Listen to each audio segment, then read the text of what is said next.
56 വർഷത്തിന് ശേഷം മഞ്ഞുമലയിൽ നിന്ന് കണ്ടെത്തിയ മലയാളി സൈനികന്റെ മൃതദേഹം എന്ന് നാട്ടിലെത്തിക്കുമെന്നതിൽ ഇന്ന് അന്തിമ അറിയിപ്പ് ലഭിക്കും. പത്തനംതിട്ട ഇലന്തൂർ സ്വദേശി ഓടാലിൽ തോമസ് ചെറിയാന്റെ മൃതദേഹമാണ് കണ്ടെത്തിയത്. 1968 ഹിമാചൽ പ്രദേശിലെ റോത്തങ് പാസിലുണ്ടായ വിമാനാപകടത്തിൽ തോമസ് ചെറിയാൻ ഉൾപ്പെടെ 3 സൈനികരുടെ മൃതദേഹമാണ് കണ്ടെത്തിയത്.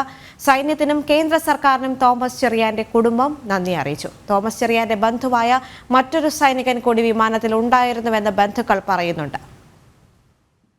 56 വർഷത്തിന് ശേഷം ഇങ്ങനൊരു ഫാദറിൻ്റെ അനിയനാണ്. സന്തോഷമുണ്ട്. ഞാൻ ജനിച്ചിട്ടില്ല. ഞാൻ ജനിക്കുന്നതിന് മുമ്പ് മരിച്ചാണ്. അതായത് പറഞ്ഞുള്ള അറിവേ ഉള്ളൂ.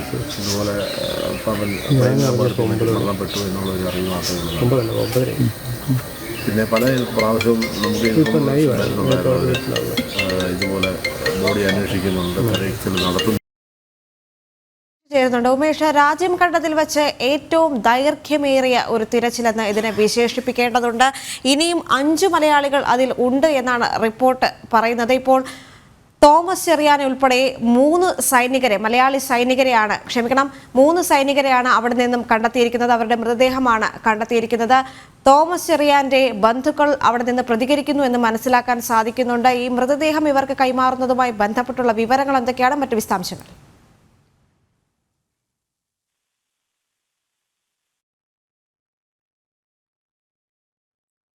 യെസ്, 56 വർഷത്തിന് ശേഷം മഞ്ഞുമലയിൽ നിന്ന് കണ്ടെത്തിയ മലയാളി സൈനികന്റെ മൃതദേഹം എന്ന് നാട്ടിലെത്തിക്കുമെന്നതിൽ ഇന്ന് അന്തിമ അറിയിപ്പ് ലഭിക്കും. പത്തനംതിട്ട ഇലന്തൂർ സ്വദേശി ഓടാലിൽ തോമസ് ചെറിയാന്റെ മൃതദേഹമാണ് കണ്ടെത്തിയിരിക്കുന്നത്. 1968 ഹിമാചൽ പ്രദേശിലെ റോത്തങ് പാസിലുണ്ടായ വിമാനാപകടത്തിൽ തോമസ് ചെറിയാൻ ഉൾപ്പെടെ 3 സൈനികരുടെ മൃതദേഹമാണ് കണ്ടെത്തിയത്. സൈന്യത്തിനും കേന്ദ്ര സർക്കാരിനും തോമസ് ചെറിയാന്റെ കുടുംബം നന്ദി അറിയിച്ചിരിക്കുന്നു. തോമസ് ചെറിയാന്റെ ബന്ധുവായ മറ്റൊരു സൈനികൻ കൂടി വിമാനത്തിൽ ഉണ്ടായിരുന്നുവെന്ന് ബന്ധുക്കൾ പറയുന്നുണ്ട്.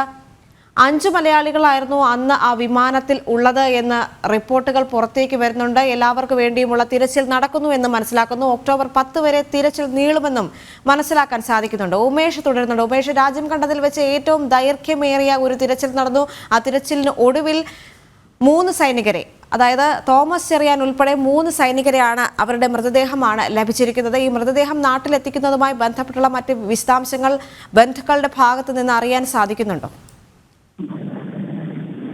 ദേവിക, നിലവിൽ സൈന്യം ബന്ധുക്കളെ ഔദ്യോഗികമായി അറിയിച്ചിരിക്കുന്നു. ഇന്നലെ ലോക്കൽ പോലീസ് സ്റ്റേഷനിൽ നിന്നാണ് ഇക്കാര്യം ആദ്യം ഇത്തരത്തിൽ ഭൗതിക ശരീര മൃതദേഹം കണ്ടെത്തിയെന്ന വിവരം ആദ്യമായി ലോക്കൽ പോലീസ് സ്റ്റേഷനിൽ നിന്നാണ് അറിയിക്കുന്നത്. അതിനുശേഷം സൈന്യത്തിന്റെ ഔദ്യോഗികമായ ചില സ്ഥിരീകരണങ്ങൾ കുടുംബത്തിന് ലഭിച്ചിരുന്നു. അതുപ്രകാരം ഇന്ന് ഭൗതിക ശരീരം ചണ്ഡീഗഡിലേക്ക് എത്തിക്കും. ചണ്ഡീഗഡിൽ സൈനിക ക്യാമ്പിൽ ചില ഔദ്യോഗിക നടപടിക്രമങ്ങൾ പൂർത്തിയാക്കേണ്ടതുണ്ട്. ഇപ്പോൾ യൂണിഫോമിലെ ചില അടയാളങ്ങളും ഒപ്പം കയ്യിലുണ്ടാകുന്ന ചില ഡോക്യുമെന്റുകളും പ്രകാരം മൃതദേഹങ്ങൾ തിരിച്ചറിഞ്ഞിരിക്കുന്നു. ഇനി ഔദ്യോഗികമായി ആ കാര്യങ്ങൾ ഒരു സ്ഥിരീകരണം വരണം. എന്തായാലും കുടുംബത്തിനും ഒപ്പം നമുക്കും സൈന്യത്തിന് ലഭിച്ച വിവരങ്ങൾ അനുസരിച്ച് ഇക്കാര്യത്തിൽ ഒരു ഔദ്യോഗിക വാർത്താക്കുറിപ്പ് സൈന്യത്തിന്റെ ഭാഗത്ത് നിന്ന് ഇന്ന് തന്നെ ഉണ്ടാകും. ഈ നടപടിക്രമങ്ങൾ പൂർത്തിയാക്കിയ ശേഷം സൈന്യത്തിന്റെ ഒരു വാർത്താക്കുറിപ്പ് ഇക്കാര്യത്തിൽ ഈ മൃതദേഹങ്ങൾ കണ്ടെത്തിയതുമായി ബന്ധപ്പെട്ട് ഒപ്പം അതിന്റെ സ്ഥിരീകരണം സംബന്ധിച്ചുമുള്ള വിവരങ്ങൾ സൈന്യം ഔദ്യോഗികമായി അല്പസമയത്തിനകം തന്നെ പുറത്തിറക്കും. അതിനുശേഷം മാത്രമേ എപ്പോഴത്തേക്ക് ഈ ഭൗതിക ശരീരങ്ങൾ കണ്ടെത്തിയ സൈനികരുടെ ഭൗതിക ശരീരങ്ങൾ നാട്ടിലേക്ക് എത്തിക്കാൻ കഴിയുമെന്ന കാര്യത്തിൽ ഒരു വ്യക്തത വരികയുള്ളൂ. നിലവിലെ കാര്യങ്ങൾ പ്രകാരം, നിലവിൽ ലഭ്യമായ വിവരങ്ങൾ പ്രകാരം ഏതാണ്ട്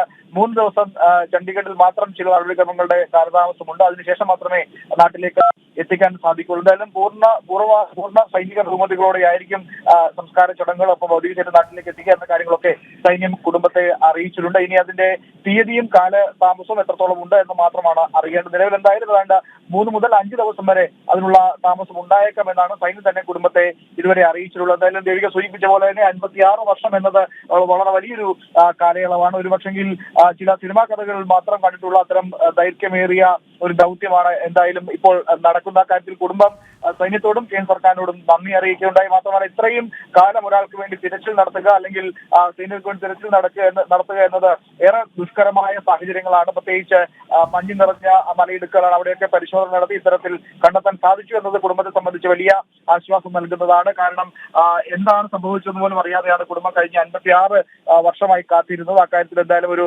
സ്ഥിരീകരണവും വ്യക്തതയും ഉണ്ടായിരിക്കുന്നു. ഇനി അറിയേണ്ടത് എപ്പോഴത്തേക്ക് ഭൗതിക ശരീരങ്ങൾ നാട്ടിലേക്ക് എത്തിക്കുമെന്നതാണ്. അക്കാര്യത്തിൽ നിലവിലെ വിവരങ്ങൾ പ്രകാരം ഏതാണ്ട് 4 മുതൽ 5 ദിവസം വരെ കാലതാമസം ഉണ്ടാകുമെന്നാണ് മനസ്സിലാക്കാൻ സാധിക്കുന്നത്. ദേവിക, ഉമേഷ്, ഈ നീണ്ട 56 വർഷത്തെയും തിരച്ചിലിന്റെ അപ്ഡേറ്റുകൾ സൈന്യം കുടുംബത്തെ കൃത്യമായി അറിയിച്ചു പോന്നു എന്ന് തന്നെയാണോ അവർ പറയുന്നത്?